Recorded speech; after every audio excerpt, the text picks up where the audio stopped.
الرحمن الرحيم. الحمد لله رب العالمين، والصلاة والسلام على نبينا محمد وآله وصحبه أجمعين. أما بعد، رب اشرح لي صدري ويسر لي أمري واحلل عقدة من لساني يفقه قولي. سبحانك لا علم لنا إلا ما علمتنا إنك أنت العليم الحكيم.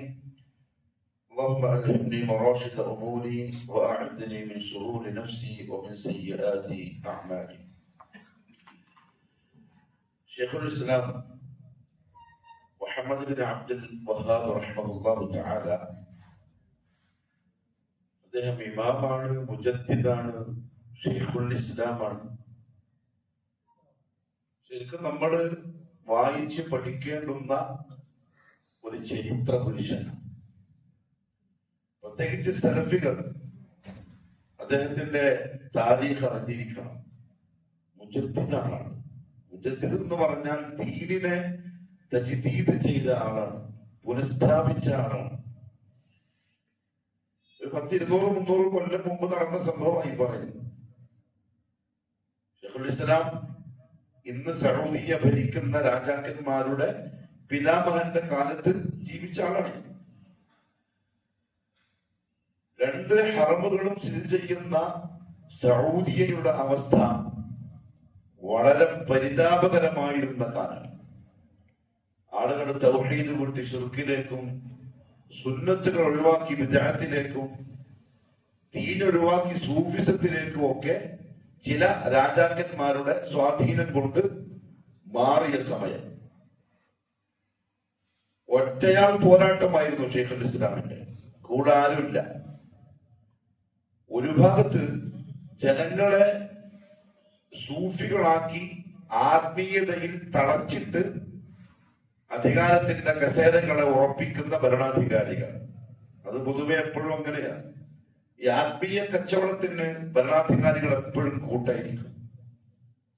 കാരണം അവർ ആഗ്രഹിക്കുന്നത് മതവിശ്വാസികൾക്ക് ആത്മീയത ഒരു ഹരമാണ്. അതിനെ ഉപയോഗപ്പെടുത്തുക, അതിന് വേണ്ടുന്ന എല്ലാ സൗകര്യങ്ങളും ചെയ്തു കൊടുത്ത് അവരെ അതിലങ്ങ് തളച്ചിടുക. ഭരണപരമായ കാര്യങ്ങളിലൊന്നും തലയിടാത്ത, ചോദ്യം ചെയ്യാൻ ആളുകളില്ലാത്ത തരത്തിൽ അവർ അവരുടെ അധികാര കസേരയിൽ സുഖിക്കുക. അതിനു പറ്റിയ ഒരു ആയുധമാണ് ആത്മീയത. ഇന്നും ജാറങ്ങൾക്ക്, ദർഗകൾക്ക്, ഉറൂസുകൾക്ക് ഗവൺമെന്റിന്റെ ഫുൾ സപ്പോർട്ടായിരിക്കും. ആ പരിപാടികൾ നടത്താൻ ഗവൺമെന്റിന്റെ വക വേണമെങ്കിൽ ഫണ്ട് വരെ ഉണ്ടാവും. അവർ ആഗ്രഹിക്കുന്നതാണ് ജനങ്ങളുടെ മനസ്സിന്റെ ഇഷ്ടങ്ങളെ നോക്കി അതിനനുസരിച്ച് അവർക്ക് വഴികൾ എളുപ്പമാക്കി കൊടുത്താൽ അധികാരികളോട് അവർക്കൊരു സിമ്പതി വരും. അതാണ് അവർക്ക് ആവശ്യം. അതും അന്നും അങ്ങനെ തന്നെ, ഇന്നും അങ്ങനെ തന്നെ. മറുഭാഗത്ത് ഒരുപറ്റം പണ്ഡിത വേഷധാരികളാണ്. ഖുർആൻ പഠിച്ച, ഹദീസ് പഠിച്ച, എന്നാൽ അവരവരുടെ ശഹ്വത്തിനനുസരിച്ച് മതത്തിന്റെ നിയമങ്ങളെ വ്യാഖ്യാനിക്കുന്ന പണ്ഡിതന്മാർ. ഇസ്ലാമിൽ എല്ലാ കാലത്തും ഉണ്ടായിട്ടുണ്ട്. മുസ്ലിമീങ്ങൾക്കൊരു ശാപമായി ഇന്നും അങ്ങനെയുള്ള ചിലർ നിലകൊള്ളുന്നുണ്ട്. ഒരു അത്ഭുതം എന്താണെന്ന് ചോദിച്ചാൽ, അങ്ങനെയുള്ള പണ്ഡിതന്മാരുടെ പിറകിലായിരിക്കും മഹാഭൂരിപക്ഷ ജനങ്ങളും. എന്തുകൊണ്ടാന്ന് വെച്ചാൽ അവരുടെ താല്പര്യത്തിനനുസരിച്ചുള്ള നിയമങ്ങൾ ഇവരുടെ വക കിട്ടും. അതുകൊണ്ടാണ് ഖുർആൻ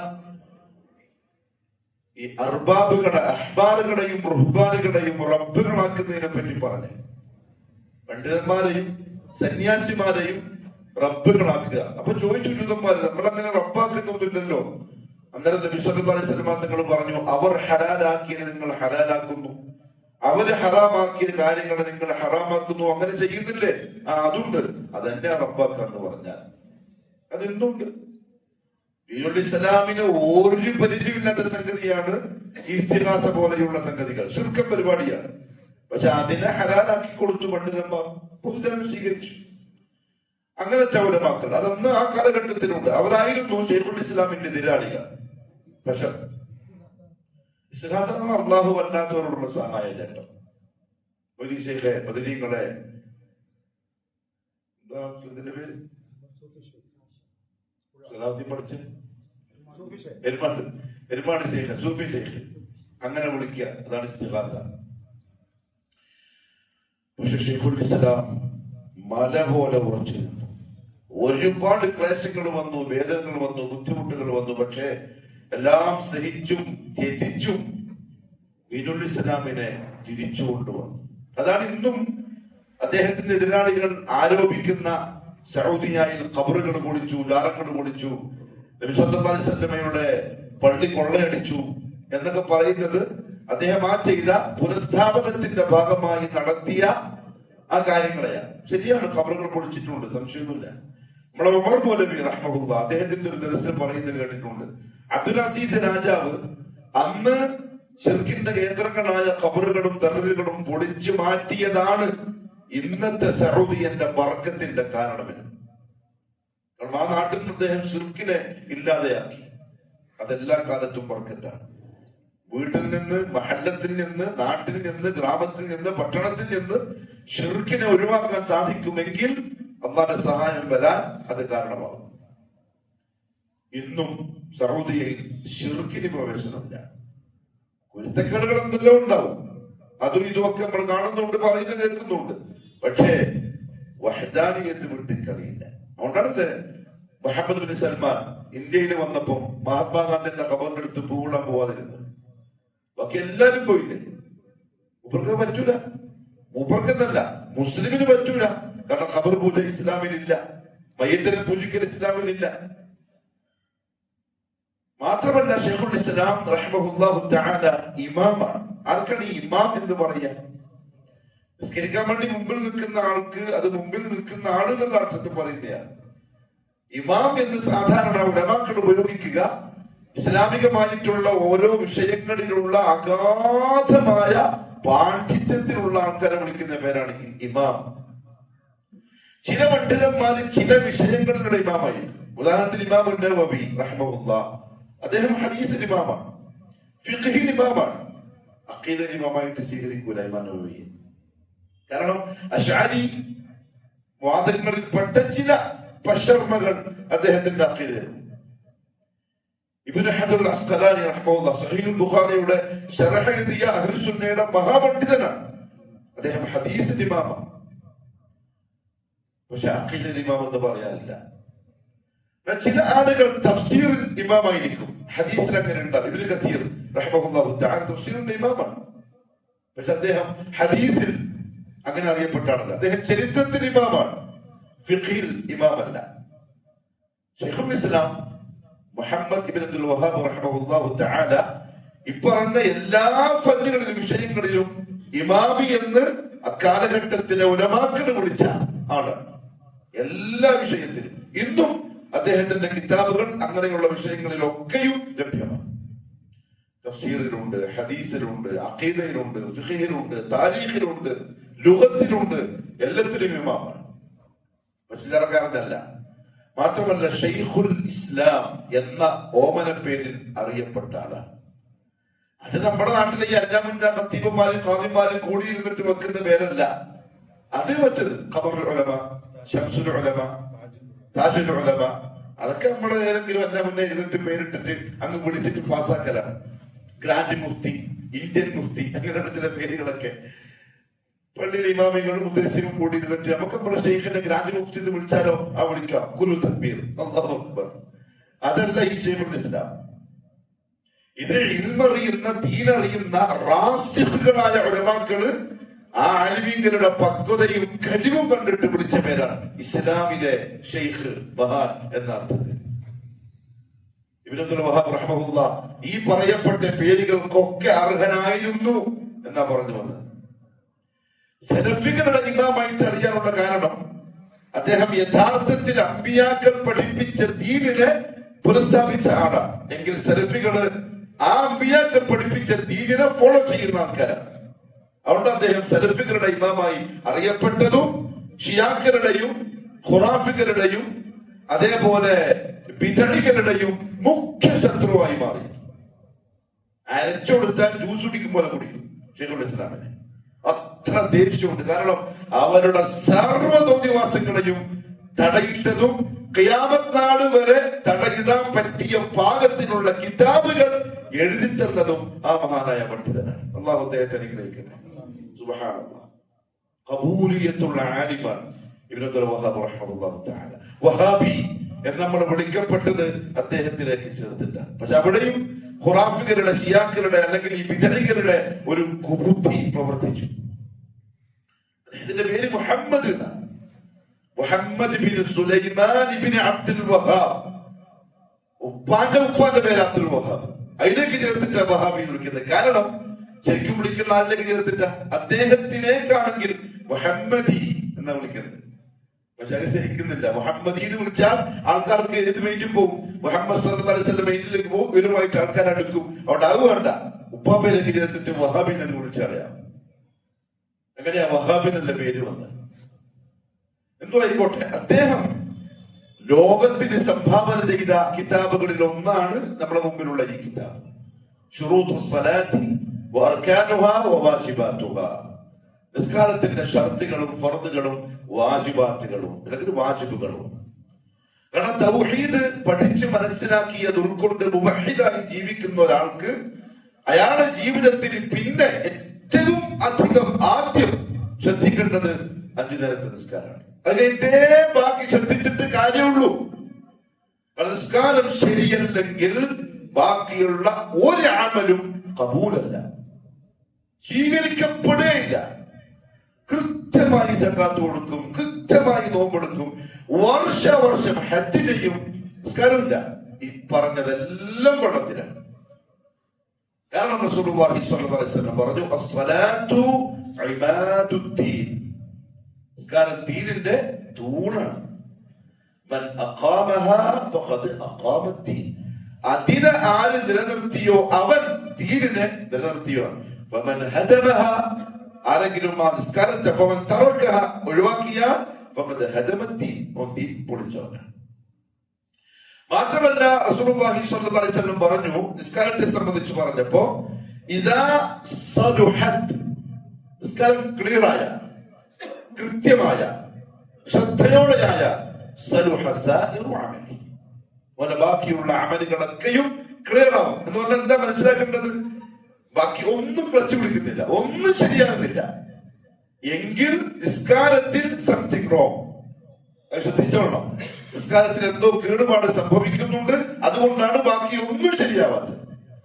നിസ്കാരം അതീവ ശ്രദ്ധയിൽ 5 നേരവും കൃത്യമായി നിസ്കരിക്കുന്ന ഒരുത്തൻ ദീനിന്റെ ബാക്കി കാര്യങ്ങളെ അതേ ഗൗരവത്തിൽ മുറുകെ പിടിക്കുന്നതായിരിക്കും. ഇനി നിസ്കരിക്കുന്നുണ്ട് 5 നേരം കൃത്യമായി, ഇമാമിന്റെ തൊട്ട് ബാക്കിൽ ഒരു തക്ബീർ കൈകെട്ടാനുണ്ട്, പക്ഷെ ബാക്കിയൊന്നും ശരിയല്ല എങ്കിൽ സുന്നഹി പറഞ്ഞത് തെറ്റിയോ? ഒരിക്കലുമില്ല. അല്ല, നിസ്കാരം അങ്ങനെ നിർവഹിച്ച ബാക്കിയൊന്നും കിട്ടൂലേ? അതുമല്ല, ഇവന്റെ നിസ്കാരമായിട്ടില്ല, അതുകൊണ്ടാണ് ശരിയാവാത്തത്. കാരണം അല്ലാഹു പറഞ്ഞു, ഇന്ന സ്വലാത്ത തൻഹാ അനിൽ ഫഹ്ശാഇ വൽ മുൻകർ. നിസ്കാരം മനുഷ്യനെ മോശവും നികൃഷ്ടവുമായ കാര്യങ്ങളിൽ നിന്ന് തടയും. എങ്കിൽ തടയുന്നില്ലെങ്കിൽ അതിനർത്ഥം നിസ്കാരം ക്ലിയറായില്ല. അതുകൊണ്ട് തന്നെ റസൂലുള്ളാഹി സ്വല്ലല്ലാഹു അലൈഹി വസല്ലം മിമ്പറിന്റെ മുകളിൽ കയറി നിന്ന് നിസ്കരിച്ചിട്ട് കാണിച്ചു കൊടുത്തു. പറഞ്ഞു, സല്ലൂ കമാ റഅയ്തുമൂനി ഉസല്ലി. ഞാൻ എങ്ങനെ നിസ്കരിക്കുന്നത് നിങ്ങൾ കണ്ടോ, അതേപോലെ നിങ്ങൾ നിസ്കരിച്ചോ, എന്നാലേ ശരിയാവുള്ളൂ. അതുകൊണ്ടാണ് അദ്ദേഹം നിസ്കരിക്കുന്നതിന് മുമ്പ് ഒരു സത്യവിശ്വാസി, മുവഹിദായ മനുഷ്യൻ നിർബന്ധമായും അറിഞ്ഞിരിക്കേണ്ടുന്ന നിസ്കാരത്തിന്റെ ഷർത്തുകളും ഫർദുകളും വാജിബുകളും ഒക്കെ ക്രോഡീകരിച്ച് നമുക്ക് പറഞ്ഞു. അതിന് നിസ്കാരത്തിന്റെ ഷർത്തുകൾ അദ്ദേഹം പറഞ്ഞു തുടങ്ങി. അതിന്റെ ഇടയിൽ 3ാമത്തെ ഷർത്തായി അശുദ്ധിയിൽ നിന്ന് ശുദ്ധിയാവൽ വന്നപ്പോ വുദൂഇലേക്ക് പ്രവേശിച്ചു. വുദൂഇന്റെ ഷർത്തുകളും ഫർദുകളും പറഞ്ഞു. വുദൂഇന് ഒരു വാജിബേ ഉള്ളൂ. വുദൂഇന് ഫർദ്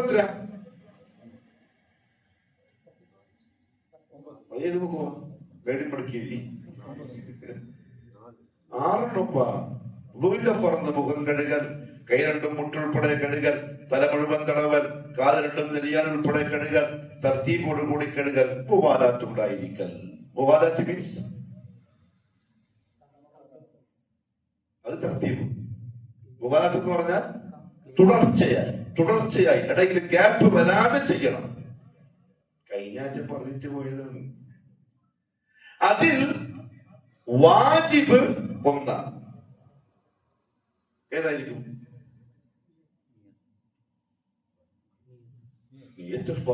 വൈകിയത്തിലേക്ക് പോവില്ല.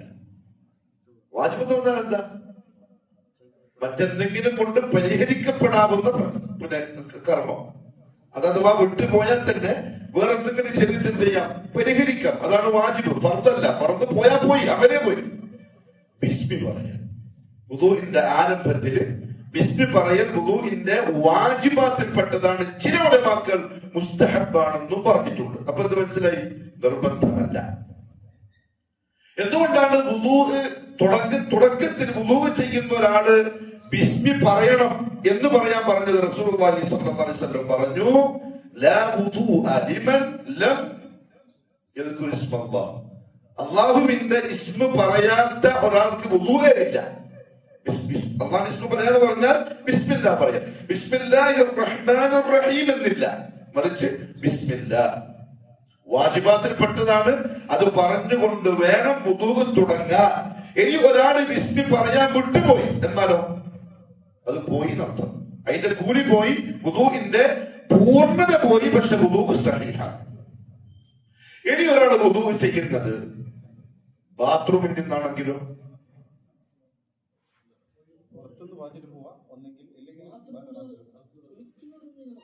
അതാണ് വ്യത്യാസം.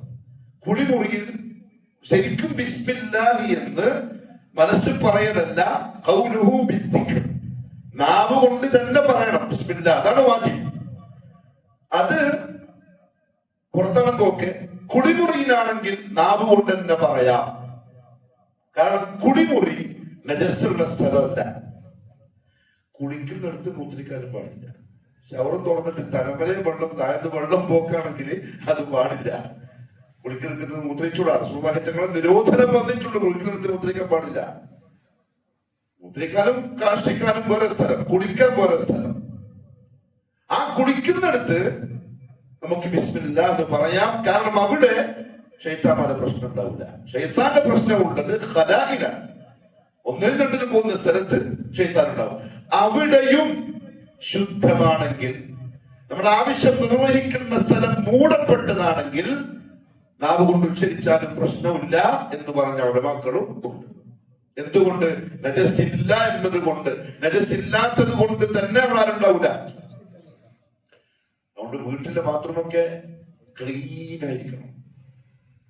ഏറ്റവും അധികം ആളുകൾക്ക് പിശാച് വസ്വാസ് ഉണ്ടാക്കുക ബൈത്തുൽ ഖലാഇലാണ്.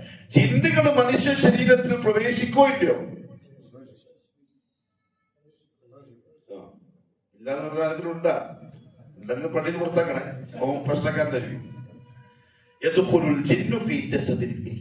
മനുഷ്യന്റെ ശരീരത്തിൽ ജിന്ന് പ്രവേശിക്കും. അത് പ്രവേശിക്കുന്ന ഏറ്റവും പ്രധാനപ്പെട്ട സ്ഥലം ബാത്റൂമാണ്, ടോയ്ലറ്റാണ്.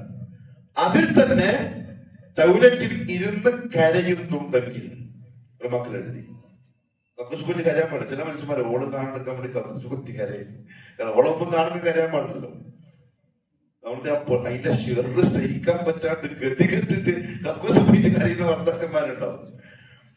പ്രത്യേകിച്ച് സ്ത്രീകൾ കക്കൂസിന് കരയാൻ പാടില്ല. കാരണം കരയുന്ന മനുഷ്യന്റെ കൽബ് ആ സമയത്ത് ഏറ്റവും ബലഹീനമായിരിക്കും. ബലഹീനമായതുകൊണ്ടല്ല കരച്ചിന് വരുന്നത്. ആ ബലഹീനാവസ്ഥയെ ശൈത്താൻ മുതലെടുക്കും. കരയാൻ പാടില്ല. രണ്ടാമത്, പെണ്ണുങ്ങൾ ശ്രദ്ധിക്കാറുള്ളത് അവരുടെ മുടി. അതൊരിക്കലും കുളിമുറിയിലോ അല്ലെങ്കിൽ ഈ ടോയ്ലറ്റിലോ കിടക്കാൻ പാടില്ല. മക്കൾ എടുത്തു പറഞ്ഞു, ആ മുടി ഉപയോഗിച്ചുകൊണ്ട് വേണമെങ്കിൽ ജിന്നിനെ ഉപയോഗപ്പെടുത്തി സിഹർ ചെയ്യുന്നവർക്ക് സിഹർ ചെയ്യാം. വിശ്വസിക്കാൻ പറ്റുന്നുണ്ടോ? വിശ്വസിച്ചേ പറ്റൂ. കാരണം കിതാബിലുള്ളതാണ്, ഉലമാക്കൾ പറഞ്ഞതാണ്.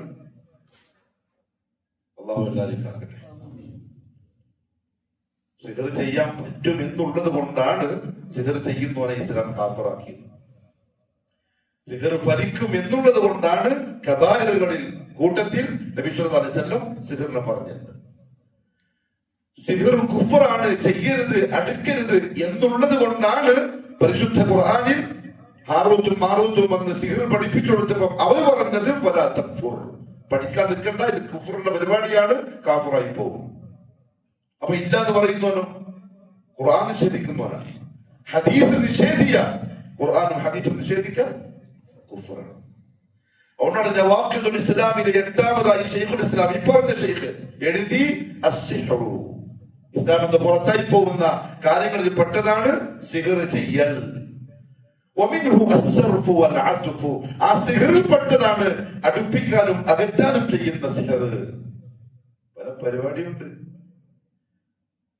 അതിനെപ്പറ്റി ഒരു ധാരണ നമുക്ക് ഉണ്ടാവണം. ഇത് ഫലിക്കാതിരിക്കാൻ ഉള്ള വഴി എന്ന് പറഞ്ഞാൽ അദ്കാറുകൾ നിത്യമാക്കുക, സൂറത്തുൽ ബഖറ പാരായണം ചെയ്യുക, ആയത്തുൽ കുർസി ഓതുക, ഖുർആൻ പാരായണം നിത്യമാക്കുക, നിസ്കാരം മുറപോലെ നിർവഹിക്കുക, സുന്നത്തുകൾക്ക് പ്രാധാന്യം കൊടുക്കുക. ഇതിന്റെ വഴി പിശാച് ഇഷ്ടപ്പെടുന്ന സംഗതികളുടെ ജീവിതത്തിൽ നിന്ന് ഒഴിവാക്കുക. ഇപ്പൊ പാട്ടിന് അടിമപ്പെട്ട ആൾക്കാരുണ്ടാവും, സിനിമക്ക് അടിമപ്പെട്ട ആൾക്കാരുണ്ടാവും, വേഗം പിടിക്കും, പെട്ടെന്ന് പിടിക്കും. ഇനി ഇതെല്ലാം ചെയ്താൽ സിഹർ ഫലിക്കൂലെ? ഫലിച്ചേക്കാം. നമ്മളടുത്ത് ചെയ്യാൻ പറഞ്ഞ് നമ്മൾ ചെയ്യാന്ന് മാത്രം, അതിന്റെ അപ്പുറത്ത് നമുക്ക് എന്താണെന്ന് അറിയാം അല്ലാഹുവാണ്. പക്ഷേ എങ്ങനെ ആയാലും ഇല്ല ബിഇസ്നില്ല, അല്ലാഹുവിന്റെ അനുമതി ഇല്ലാതെ ഒരുത്തരും ഒന്നും ചെയ്യാൻ സാധിക്കില്ല. അതുകൊണ്ട് ശൈത്താനെ പേടിക്കല്ല വേണ്ടത്, ശൈത്താനെ പേടിച്ചൂടാ, ഇങ്ങനെ പേടിച്ചൂടാ, മറിച്ച് പേടിക്കേണ്ടത് ആരുടെ അനുമതി പ്രകാരം മാത്രമേ അവന് ചെയ്യാൻ പറ്റുള്ളൂ. അവനെ പേടിച്ച് അവനോട് കാവൽ തേടണം, ഇവന്റെ ശ്രദ്ധയിൽ അടുക്കാൻ. അത് ഏറ്റവും നല്ല വഴി. ഇനി ഒരുത്തന് സിഹർ ബാധിച്ചു, നമുക്കറിയാൻ പറ്റുമോ? ഇല്ല, കൃത്യമായിട്ട് അറിയാൻ നിർവാഹമില്ല. മുഹമ്മദ് സല്ലല്ലാഹു അലൈഹി വസല്ലം ഉള്ളപ്പോ വഹയിന്റെ അടിസ്ഥാനത്തിൽ അറിഞ്ഞതാ. അങ്ങനെ അറിഞ്ഞതിന്റെ പറഞ്ഞു കേട്ട തജ്റുബ മീൻസ് എക്സ്പീരിയൻസ്, അത് വെച്ചിട്ട് അനുമാനിക്കാം വരുന്ന പ്രശ്നങ്ങളുണ്ട്, എല്ലാം നമുക്ക് ഉറപ്പിച്ച് പറയാൻ സാധിക്കൂല. പോട്ടെ, അപ്പൊ ബിസ്മില്ലാഹി എന്ന് കുളിമുറയിൽ നാവ് കൊണ്ട് തന്നെ ബിസ്മില്ലാ പറഞ്ഞാൽ പ്രശ്നമില്ല. എന്നാൽ മലമൂത്ര വിസർജനത്തിന്റെ സ്ഥലമാണെങ്കിൽ അവിടെ പുറത്തുനിന്ന് പറയലാണ് സൗകര്യമെങ്കിൽ പറഞ്ഞിട്ട് കയറാൻ നോക്കുക. ഇനിയല്ല ഉള്ളിൽ നിന്നാണെങ്കിൽ ഇബ്നു ഉസൈമീൻ റഹിമഹുല്ലാഹു തആല പറഞ്ഞു ഖൽബിൽ പറഞ്ഞാൽ മതി, കാരണം അല്ലാഹു ഉള്ളിലും പുറത്തും ഉള്ളത് അറിയുന്നവനാണ്, പ്രശ്നമില്ല. അപ്പൊ ശരിക്കും വാജിബായത് കൊണ്ട് തന്നെ വുദൂ ചെയ്യുന്ന സ്ഥലങ്ങൾ അങ്ങനെയുള്ള സ്ഥലമാക്കി മാറ്റണം. നമുക്ക് ബിസ്മില്ലാ പറയാൻ പറ്റിയ തരത്തിൽ വീടുകളിലൊക്കെ വുദൂ ചെയ്യാനായിട്ട് എന്ത് ചെയ്യണം? ഒരു സ്ഥലം, ഒരു പൈപ്പ് പോലൊക്കെ പ്ലാൻ ഉണ്ടാക്കുമ്പോൾ തന്നെ ആക്കണം. അതൊക്കെ തീരെ ബോധമുള്ള ആൾക്കാരുടെ രീതിയാണത്. നിസ്കരിക്കാനുള്ള സ്ഥലം വേണ്ട, ചെലവുകൾ അതിനെതിരാണ്. കാരണം എന്താ അറിയോ, പള്ളിയിൽ പോയിട്ടും കുഴപ്പമില്ല, നമുക്ക് നിസ്കാരം മുറിയുണ്ട്, നല്ല മുസ്ലിം വാങ്ങി വെച്ചിട്ടുണ്ടാവും. പള്ളിയിൽ നിന്ന് വാങ്ങി കേട്ടാലും ഇവരെന്ത് ചെയ്യും? നമുക്ക് എന്തായാലും പുരക്കുണ്ടല്ലോ മുസ്ലിം, അപ്പൊ ഓളെയും വിളിച്ച് മക്കളെയും വിളിച്ചാണെന്ന് ഇമാമായിട്ട് ആ നിസ്കാരം കഴിഞ്ഞു. ഇല്ല, പെണ്ണുങ്ങൾക്ക് പ്രത്യേക സ്ഥലമൊന്നും വേണ്ട, ഏത് റൂമെന്നോ കാണുന്നോ എടുത്താലും നിസ്കരിക്കാം, തെറ്റൊന്നുമില്ല. പക്ഷെ സെൽഫുകൾ അത് ഇഷ്ടപ്പെട്ടിട്ടില്ല. അതിന് പ്രത്യേകിച്ച് നിസ്കരിക്കാനുള്ള സ്ഥലമുണ്ട്. കാരണം ഭൂമിയെല്ലാം അല്ലാഹു പള്ളിയാക്കി തന്നിട്ടുണ്ട്. കൂലി കിട്ടണമെങ്കിൽ അല്ലെങ്കിൽ തന്നെ വരണം, പള്ളിയിലേക്ക് തന്നെ വരണം. അപ്പൊ വുദൂഇന്റെ സമയത്ത് ബിസ്മില്ലാഹ് എന്ന് പറയൽ വാജിബാണ് എന്നാണ് ഭൂരിപക്ഷം ഉലമാക്കളുടെയും അഭിപ്രായം. ശൈഖുൽ ഇസ്ലാം തെരഞ്ഞെടുത്തതും ആ അഭിപ്രായത്തെയാണ്. അതുകൊണ്ട് അദ്ദേഹം പറഞ്ഞു വുദൂഇന്റെ വാജിബാത്ത് എന്ന് പറഞ്ഞാൽ അത് ബിസ്മില്ലാഹ് എന്ന് പറയലാണ്. എന്നാൽ അത് മുസ്തഹബാണ് എന്ന് പറഞ്ഞ ഉലമാക്കളും ഉണ്ട്. ഇനി മുസ്തഹബാണെന്ന് പറഞ്ഞ് ഒഴിവാക്കി എന്നാ വാജിബായി പോയാലോ? നഷ്ടായില്ലേ?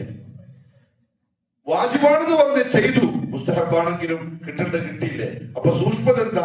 ബിസ്മില്ലാ പറയലാണ്. വാജിബ് എന്ന പോലെ തന്നെ പറയലാണ് സൂക്ഷ്മത. അതാണ് വുദൂഇന്റെ ഒരേ ഒരു വാജിബ്. ഇനി നവാഖിദുൽ വുദൂ, വുദൂ മുറിയുന്ന കാര്യങ്ങൾ ഏതുപോലെ വേറൊരു കാര്യമുണ്ട്. ഉദാഹരണത്തിന് തുമ്മിയാൽ എന്ത് പറയണം? അൽഹംദുലില്ലാ. അത് മാത്രം ഒന്ന് പറയാൻ പറ്റുമോ? അതിന്റെ മസല ഇങ്ങനെ തന്നെ. കാരണം അള്ളാഹുവിന്റെ ഇസ്മായതുകൊണ്ട് കുളിമുറിയാണെങ്കിൽ പ്രശ്നമില്ല. ചിലപ്പോ നമുക്ക് ആദത്തായതുകൊണ്ട് നമുക്ക് വന്നുപോകും. നിസ്കാരത്തിൽ ചില ആൾക്കാരെ തുമ്മിയാൽ അൽഹംദുലില്ലാ പറയുന്നുണ്ടാവും, അത് വന്നുപോകും. പക്ഷെ മലമൂത്ര വിസർജനത്തിനുള്ള സ്ഥലമാണെങ്കിൽ നാവ് കൊണ്ട് ഉച്ചരിക്കരുത്, കൽബിലെ പറയാവൂ തുമ്മിയാൽ. ഇനിയൊരുത്തൻ ആദത്തായി കൊണ്ട് പറഞ്ഞു പോയാലോ? ഹറമൊക്കെ പോയാൽ കേൾക്കാം. ചില വയസ്സന്മാർക്ക് ഇതിങ്ങനെ പറഞ്ഞ ആദത്തല്ലേ, രാവിലെ ബാത്റൂമിലുണ്ടാവും, നമ്മ പുറത്ത് കാത്തു നിൽക്കുന്നുണ്ടാവും. അപ്പൊ അവര് അൽഹംദുലില്ലാഹ് ഉറക്കുണ്ടായിട്ടുള്ളതെന്ന് പറയുന്നത് അറബികളൊക്കെ ചിരിക്കുക കേൾക്കുമ്പോ. അതൊരു ആദത്താണ്. തെറ്റുകാരനല്ല അയാള്, ആക്ഷേപിക്കപ്പെടേണ്ട ആളുമല്ല. അങ്ങനെ ആദത്താവണം എന്നാ പറയുന്നത് സുന്നത്തായ കാര്യങ്ങൾ. നവാഖിദുൽ വുദു, വുദു മുറിയുന്ന കാര്യങ്ങൾ സമാനിയ, 8 എണ്ണമുണ്ട്. ഒന്ന് അൽ ഖാരിജു മിനസ് സബീലൈൻ, രണ്ടാമൊരു ദ്വാരങ്ങളിലൂടെ പുറത്തു പോകുന്ന സംഗതി. വഹുവ കുല്ലു ഖാരിജിൻ മിൻഹുമാ, മുൻദ്വാരത്തിലൂടെയോ പിൻദ്വാരത്തിലൂടെയോ എന്ത് പുറത്തേക്ക് പോയാലും വുദു മുറിയും. ഏത് മൂത്രമാവാം, കാഷ്ടമാവാം, ഗ്യാസാവാം, രക്തമാവാം, മനിയാവാം, മതിയാവാം, കല്ലാവാം, പുളിങ്കുരുവാവാം, ഇല്ലെങ്കിലോ അല്ല വത്തക്കന്റെ കുരുവാവാം. കുരു പോയിട്ടേ ഉള്ളൂ, അതുകൊണ്ട് മുതുമുറിയാണ്ട് വുദു മുറിയും. അതുകൊണ്ടാ അത് എടുത്തു പറഞ്ഞുകൊണ്ടാണ് പല മുൻദ്വാരത്തിലൂടെയോ പിൻദ്വാരത്തിലൂടെയോ എന്ത് പുറത്തേക്ക് അത് നജസായതാവട്ടെ ശുദ്ധിയുള്ള സാധനമാവട്ടെ എന്ത് പോയാലും വുദു മുറിയും. കാരണം റസൂലുള്ളാഹി സ്വല്ലല്ലാഹു അലൈഹി വസല്ലം പറഞ്ഞു, ലാ യഖ്ബലുല്ലാഹു സ്വലാത അഹദികും ഇദാ അഹ്ദസ ഹത്താ യതവദ്ദ, നിങ്ങളിൽ ആരെങ്കിലും അശുദ്ധിക്കാരനായാൽ അവൻ വുദു ചെയ്യുന്നത് വരെ അവന്റെ നിസ്കാരം അല്ലാഹു സ്വീകരിക്കുകയില്ല. അങ്ങനെ അശുദ്ധിയാകുന്നതിനൊന്ന് ഈ പറഞ്ഞ പോലെ എന്തെങ്കിലും പുറത്തേക്ക് പോവലാണ്.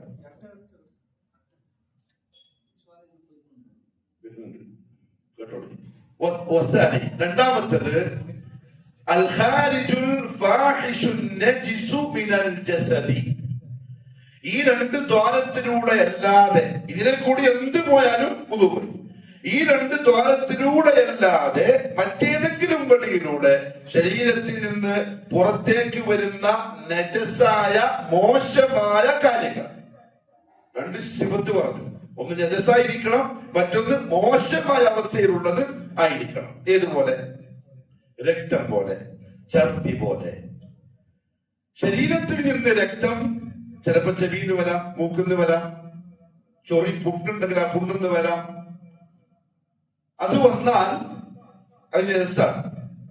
ഫാഹിഷാണെങ്കിൽ വുദു മുറിയും. എന്താ ഫാഹിഷ് അർത്ഥം? നമുക്കിത് കാണുന്ന ഒരാൾക്ക് കുറെ അധികം വന്ന പോലെ തോന്നി. ഒരു പൊടിയാണെങ്കിൽ പ്രശ്നമില്ല, കർച്ചീഫ് എടുത്ത് ടിഷ്യൂ എടുത്ത് നോപ്പിട്ട് കീഴിലിട്ട സംഭവം കഴിഞ്ഞു. എന്നാൽ കുറെ വരിക, കാണുന്ന ഒരാൾക്കൊരു ഫാഹിഷിന് അർത്ഥം എന്താ നിങ്ങളുടെ ഭാഷയിൽ പറയാം? ഒരു അറുപ്പ് വരുന്ന പോലെ. കാണുമ്പോൾ അറുപ്പ് വരുന്ന തരത്തിലുള്ളത്രയും രക്തം വന്നാൽ വുദു മുറിക്കും. കൈയിറക്കിയിട്ട് പോയിട്ട് കഴുകി ശുദ്ധിയാക്കിയിട്ട് വുദു ചെയ്തിട്ട് തിരിച്ചു വരണം. അപ്പൊ അട്ട കടിച്ചാലോ? അത്രയും വരുമോ? പഠിക്കലില്ല, അട്ടല്ലേ.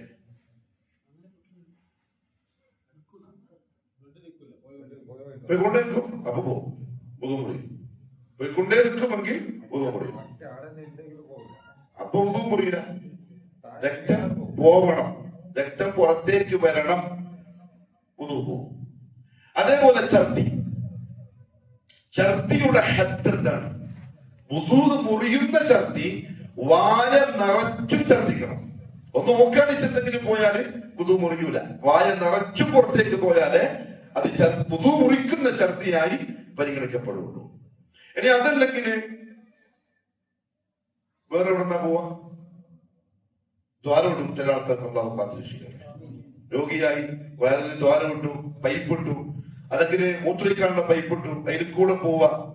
അങ്ങനെ എന്തെങ്കിലും തരത്തിൽ ശരീരത്തിന്റെ ഈ 2 ദ്വാരങ്ങളിൽ അല്ലാത്ത വേറെ ഏതെങ്കിലും ഭാഗത്തുകൂടെ മോശമായ രീതിയിൽ നജസ് പോയാൽ വുദു മുറിയും. എന്നാൽ ചില ഉലമാക്കള് അങ്ങനെ മുറിയൂല എന്ന് പറഞ്ഞവരും ഉണ്ട്. പക്ഷെ ഭൂരിപക്ഷം ഉലമാക്കളും മോശമായ ഫാഹിഷായ തരത്തിൽ പോയി കഴിഞ്ഞാൽ മുറിയും എന്ന് പറഞ്ഞു. എന്നാൽ വളരെ കുറച്ചേ ഉള്ളൂ. കൊതുകടിച്ചു കൊതുകുന്ന ചോര, അതൊന്നും വുദു മുറിക്കുന്ന പോക്കില്ല. 3 സവാലുൽ അഖ്ൽ, ബുദ്ധി നീങ്ങിപ്പോവുക. അതെങ്ങനെയൊക്കെയാവാം? ഭ്രാന്ത് കൊണ്ടാവാം, ലഹരി കൊണ്ടാവാം, ഉറക്കം കൊണ്ടാവാം, അല്ലെങ്കിലോ ഭ്രാന്ത്, ഉറക്കം, ലഹരി, ബോധം കെട്ടു പോവാം. നാലെണ്ണം അവരുടെ മക്കൾ പറഞ്ഞു. ഈ 4 കൊണ്ടും ബുദ്ധി നീങ്ങിപ്പോയാൽ വുദൂ മുറിയും. അതിന് ഭ്രാന്ത് കൊണ്ട് നമുക്ക് പെട്ടെന്ന് മനസ്സിലായി, എന്തായാലും ബുദ്ധി പോയി. ലഹരി അതെങ്ങനെയാ?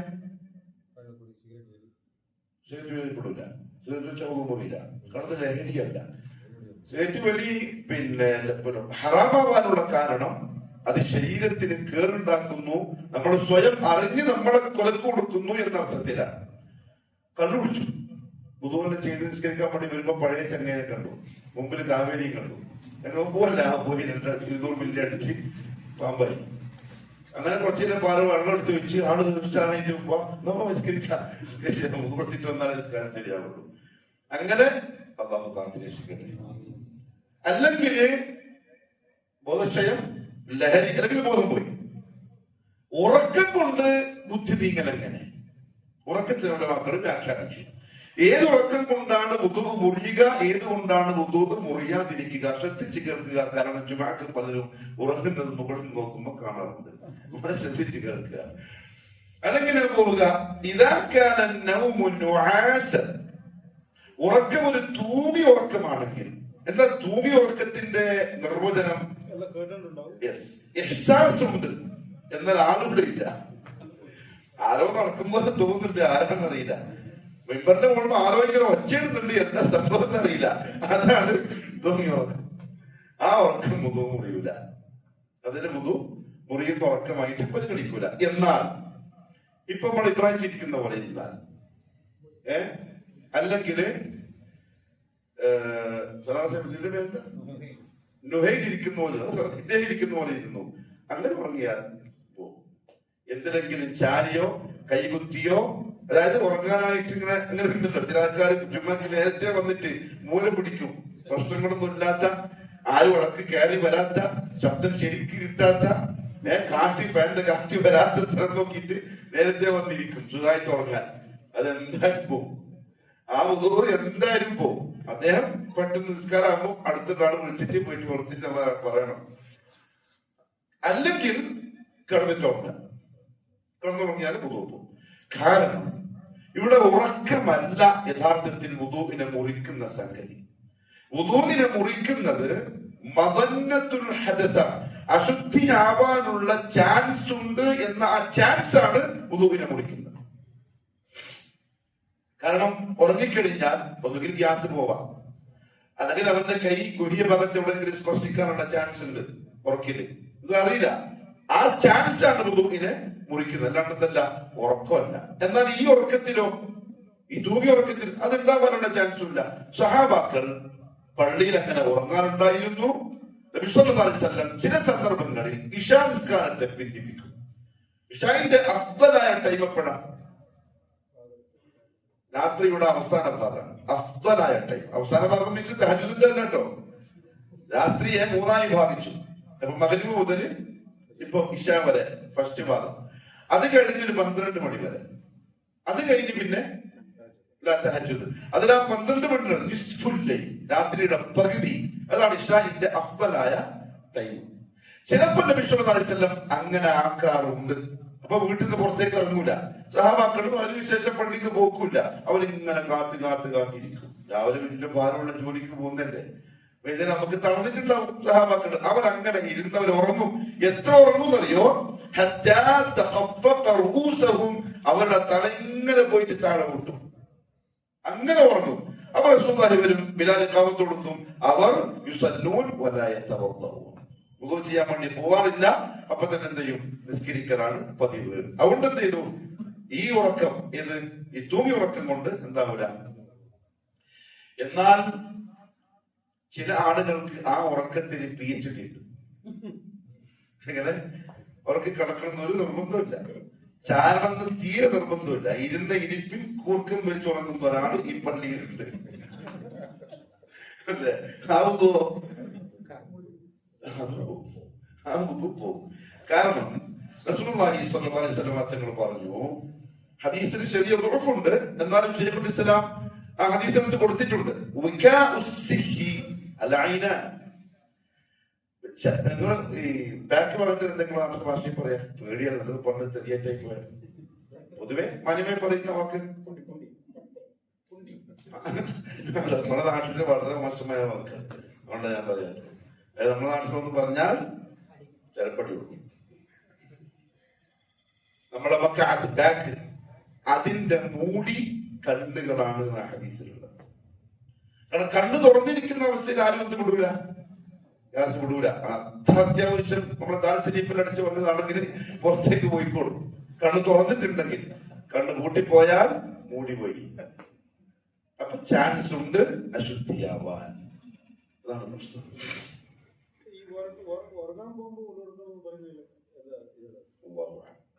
റസൂലുള്ളാഹി പറഞ്ഞു, നമ്മൾ എടുക്കുന്നു, അത്രയാണ് പറഞ്ഞാൽ. എന്തായാലും വുദു മുറിയാണ് ചെയ്യാൻ പറഞ്ഞ അമല് നമ്മൾ ചെയ്യാത്തത്.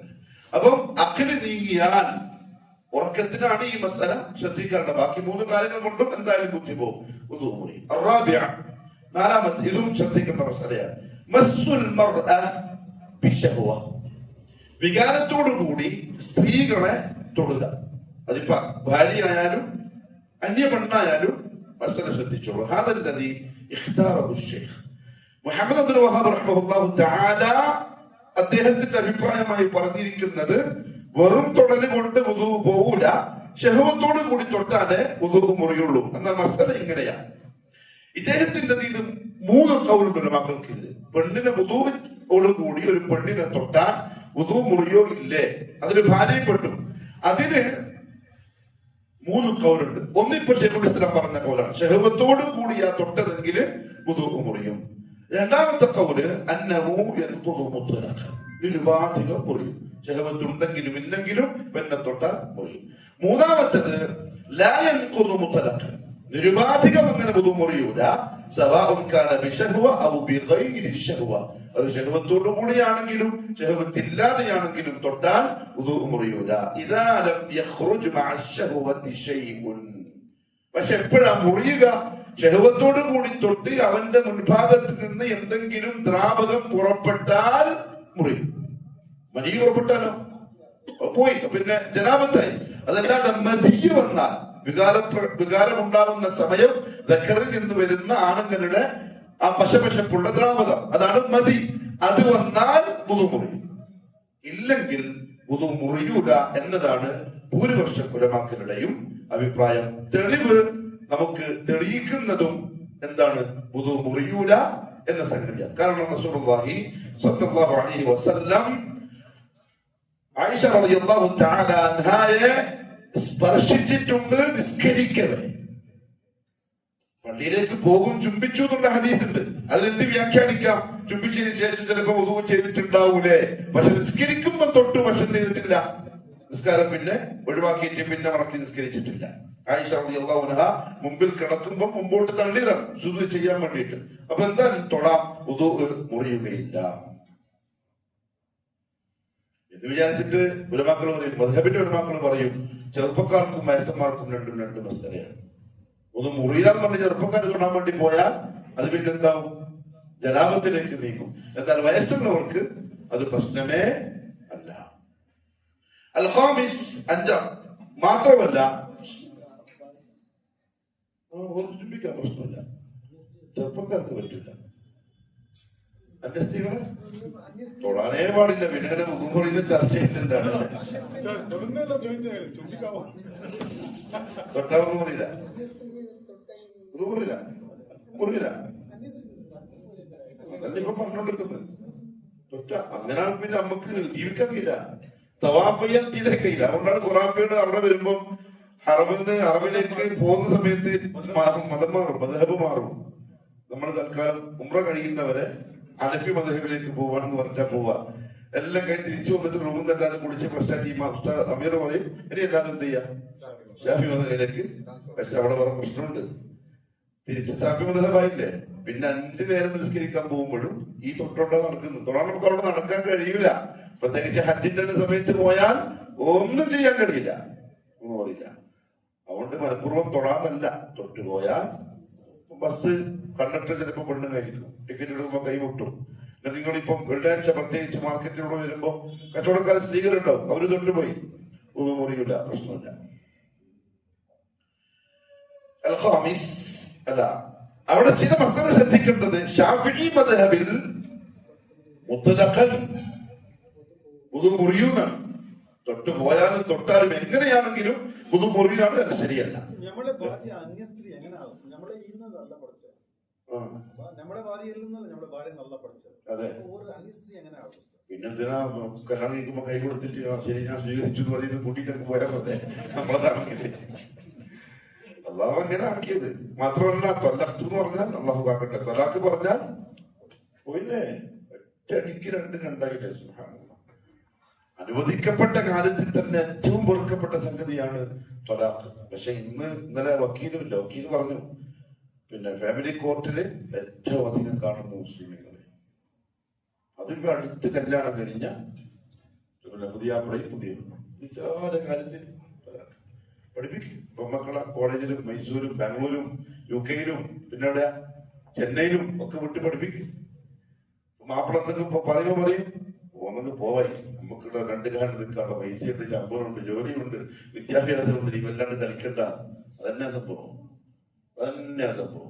പഠിപ്പ് കൂടിയാ നമുക്ക് ചിലപ്പോ വീട്ടിൽ ഉള്ളിൽ കൂടുതൽ തിരിയില്ല. പുറത്ത് വെറുതെ ഒന്ന് അന്വേഷിച്ചാൽ പഠിപ്പ് കൂടിയ പെൺകുട്ടികൾ മക്കൾക്ക് തർബീയത്തും കൊടുക്കുന്നില്ല, ഭർത്താവിന് ഖിദ്മത്തും ചെയ്യുന്നില്ല, ആ വീട്ടിന്റെ ഉള്ളിൽ ഒരു സമാധാനമില്ല, സ്വസ്ഥതയില്ല. പെണ്ണെപ്പോഴും വാട്സപ്പ് ഗ്രൂപ്പിലാണ്. ഏത് ഗ്രൂപ്പ്? +2-ന്റെയും കോളേജിന്റെയും ഗ്രൂപ്പിലാണ്. അതിന് ചാറ്റിങ്ങിലാണ്. മാപ്പിള വൈകുന്നേരം വന്നിട്ട് ചായ ചോദിക്കുമ്പോൾ പറയും, നിനക്ക് പുറത്തുനിന്ന് വിളിച്ചിട്ട് ഒന്നുകൂടെ കുറച്ച് മെസ്സേജ് അയക്കാറുണ്ട്. ആർക്കാ? എന്ത് ഗ്രൂപ്പാണ്? ക്ലാസ്മേറ്റ്സ്. ഇന്നത്തെ അവസ്ഥയാ പറയും. ശ്രദ്ധിക്കണം, അഞ്ചാമത്തെ വുദു മുറിയുന്ന കാര്യം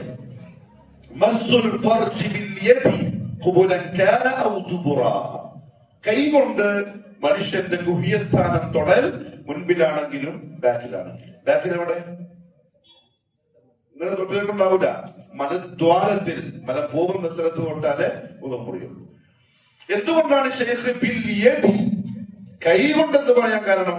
ശാഫിഈ മദ്ഹബിൽ ബത്നുൽ കഫ് കൊണ്ട് തൊട്ടാലേ വുദു മുറിയുള്ളൂ. അരികു കൊണ്ടോ പുറം കൊണ്ടോ തൊട്ടാൽ വുദു മുറിയില്ല. അപ്പൊ ഒരാൾ ഇങ്ങനെ പിടിച്ചിട്ട് മൂത്രിച്ചാലും, ഇങ്ങനെ മൂത്രിച്ചാലാണ് വുദു മുറിയില്ല. ഈ മസല പറയുമ്പോൾ ഉസ്താദ് എളുപ്പം ചോദിക്കുന്ന ചോദിക്കാറുണ്ട്. ചില മയന്തിന്റെ ക്ലാസ് ശ്രദ്ധിക്കൂല. അപ്പൊ ഓനീ മൂത്രയ്ക്കുന്നത് ശ്രദ്ധിക്കൂല, അതേ ശ്രദ്ധിക്കുള്ളൂ. ഇതിനെ കൊണ്ട് ഉസ്താദ് ഇങ്ങനെ പറയാ, കണ്ടോടാ ഇതിനെ കൊണ്ട് തൊട്ടാൽ വുദു മുറിയും. അപ്പൊ ഇവിടെ അരികെ തൊട്ടാൽ വുദു മുറിയില്ല, ഇവിടെ കൊണ്ട് തൊട്ടാൽ വുദു മുറിയില്ല, ഇവിടെ തൊട്ടാൽ വുദു മുറിയില്ല. അങ്ങനത്തേക്ക് മുദ്രിച്ചാലോ വുദു മുറിയില്ല. അതുകൊണ്ട് യദ് എന്ന് ശൈഖ് പറയാനുള്ള കാരണം അരികാണെങ്കിലും ഉള്ളാണെങ്കിലും പുറമാണെങ്കിലും യദ് ഇതാണ്. മണികണ്ഠം മുതൽ മുകളിലേക്ക് ഏത് ഭാഗം കൊണ്ട് തൊട്ടാലും വുദു മുറിയും.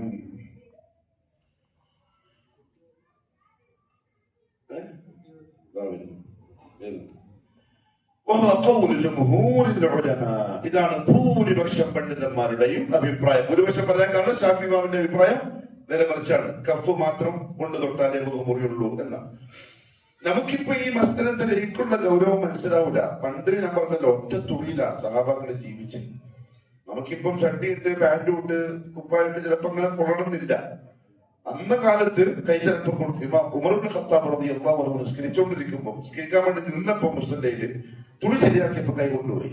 അപ്പൊ തന്നെ ഇറങ്ങിയിട്ട് പോയി വുദു ചെയ്തിട്ട് തിരിച്ചു പോയി. അപ്പൊ കൈയിന്റെ വള്ളന്നെ ആവണമെന്നില്ല, ഏത് ഭാഗം കൊണ്ടാലും. പറയാണ് അതാണ് ശരിയായ അഭിപ്രായം.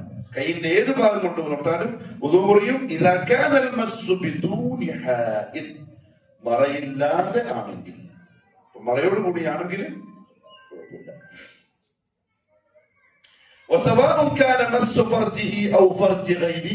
സ്വന്തമാണെങ്കിലും ശരി, മറ്റുള്ളവരുടെ ആണെങ്കിലും ശരി വുദു മുറിയും. ഭാര്യ ഭർത്താവിന്റെ, ഭർത്താവ് ഭാര്യയുടെ, ചിലപ്പോൾ ഡോക്ടർമാർക്ക് ചിലപ്പോൾ പരിശോധിക്കുമ്പോൾ തൊടേണ്ടി വരും. തൊട്ടാൽ സ്വന്തമാണെങ്കിലും മറ്റുള്ള വുദു മുറിയും.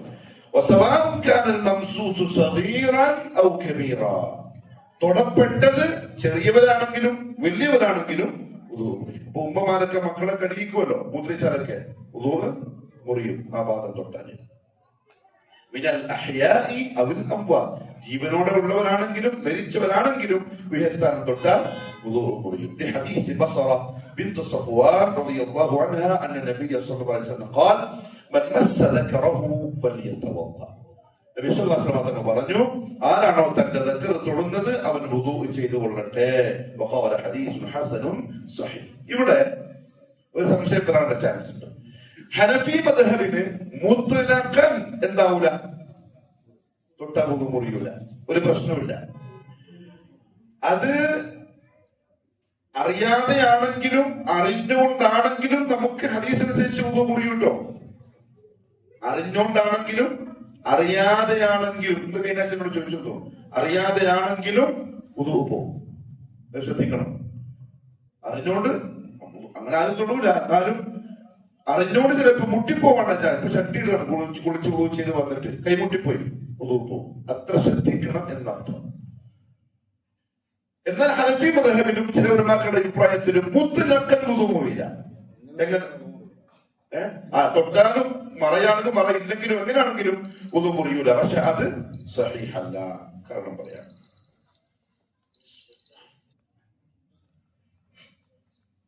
ഒരു കാര്യം പറയട്ടെ. ബാങ്ക് കൊടുക്കലും ഒന്നാമത്തെ സഫിൽ നിൽക്കലും മത്സരിച്ചിട്ടാണെങ്കിലും അവർ ചെയ്തേനെ അതിന്റെ കൂലി അറിഞ്ഞിരുന്നെങ്കിൽ. ഇനി മത്സരിക്കാൻ കുറെ ആൾക്കാരുണ്ടെങ്കിൽ അവർ നെറുക്കിട്ടിട്ട് അത് ചെയ്തേനെ. ഭയങ്കര കൂലിയുള്ള കേസാണ്. ഇയാൾ പെട്ടെന്ന് പോയാൽ ഞാൻ പറഞ്ഞതാണ്, എന്ത് ചെയ്യാൻ, അതിന് അടിപിടി വേണം. അതിനൊക്കെ നമ്മൾ എന്ത് ചെയ്യണം, മത്സരിക്കണം. ചാൻസ് കിട്ടിയ അപ്പം തന്നെ എണീറ്റിട്ട് ബാങ്ക് കൊടുക്കണം. ചിലപ്പോൾ സെക്രട്ടറി പറയും, എന്തിനാ മൊത്തം ശമ്പളം കൊടുക്കുന്ന നോക്കിക്കാൻ 30 എന്ന് കാത്തിരിക്കണ്ട. ബാങ്ക് അത്ര വലിയ കൂലിയുള്ള സംഗതിയാണ്.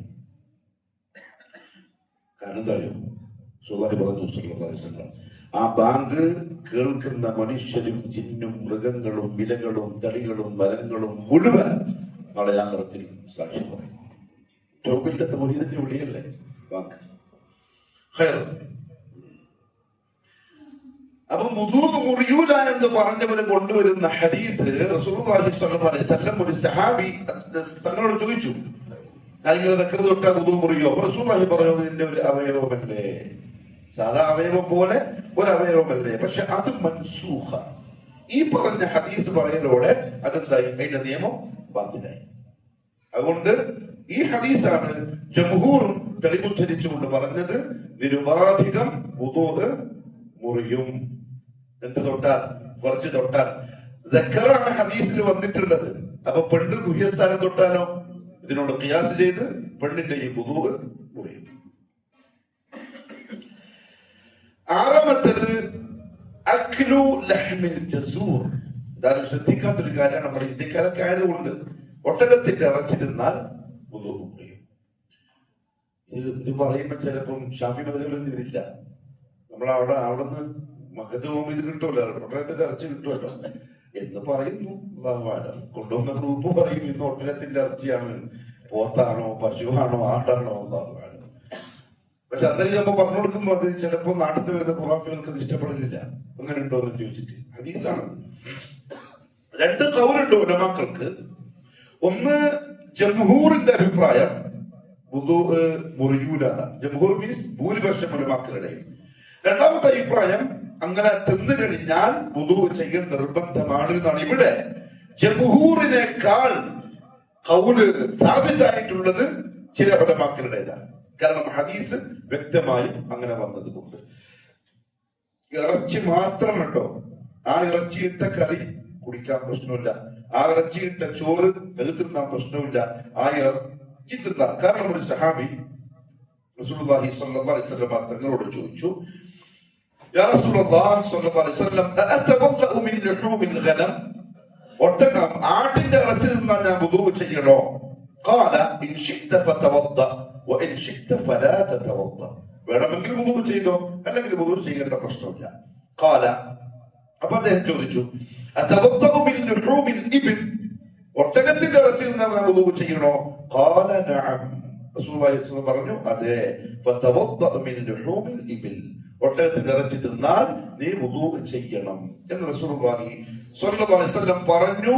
എന്തുകൊണ്ട്? അല്ലാഹു അഅലം.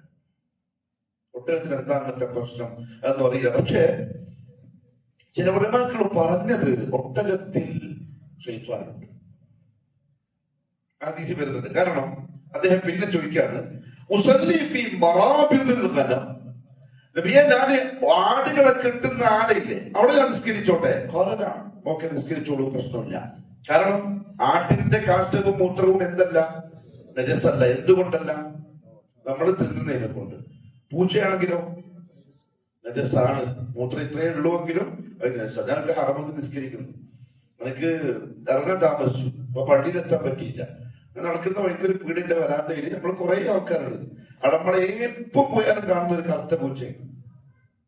അതിങ്ങനെ നടന്നു വന്ന് എന്റെ കാലിനടുത്ത് എത്തുമ്പോ ഒരു കൊടയല് ഫുള്ള് മൂത്രം, എന്റെ കാലും ഒരു മുസ്ലിം ഒക്കെയായി. എനിക്ക് മസ്തലൊന്നും പിടുത്തം, ഞാൻ കയ്യാമിലാണ്, എനിക്ക് മസ്തലൊന്നും പിടുത്തം കിട്ടുന്നില്ല. ഉദു മുറിയോ പോണോ നജസാണോ? കാരണം പൂച്ചനെ പറ്റി പൊതുവെ നമ്മളെങ്ങനെയാ മനസ്സിലാക്കി, നമ്മളെ തന്നെ കൂടെ തന്നെ ഉള്ളതല്ലേ. പെട്ടെന്ന് ഇത് ഓർമ്മ വന്നത്, നിങ്ങൾ തിന്നുന്ന ജീവികളുടെ മൂത്രവും കാഷ്ടവും നജസല്ല, തിന്നാത്തതിൻ്റെത് നജസാണ്. അപ്പൊ തന്നെ ഞാൻ മുസ്ലിം എടുത്തിട്ട് മുമ്പിലേക്ക് പോയി. പ്രാവ്, പക്ഷികള്, കാക്ക നജസാണ്, നമ്മൾ തിന്നാൻ ഉപയോഗിക്കുന്ന സാധനമല്ല, നജസല്ല. കോഴിന്റെ നജസായാലും ഭയങ്കര ബുദ്ധിമുട്ടാകും വീട്ടിലൊക്കെ. അതേപോലെ ഈ ആടെപ്പോഴും വീട്ടിന്റെ ഉള്ളിലൊക്കെ കയറി തിരയുന്ന ഒരു ജീവിയല്ലേ. പശുവിന്റെ മൂത്രം, പശുവിന്റെ ചാണകം, ഉത്തരേന്ത്യയിലൊക്കെ വിറകായിട്ട് ഉപയോഗിക്കുന്ന എരുമന്റെ ചാണകമല്ലേ, അത് കൂട്ടിയെടുത്ത് ഉണക്കി വെച്ചിട്ട് അതാണ് കത്തിക്കല്.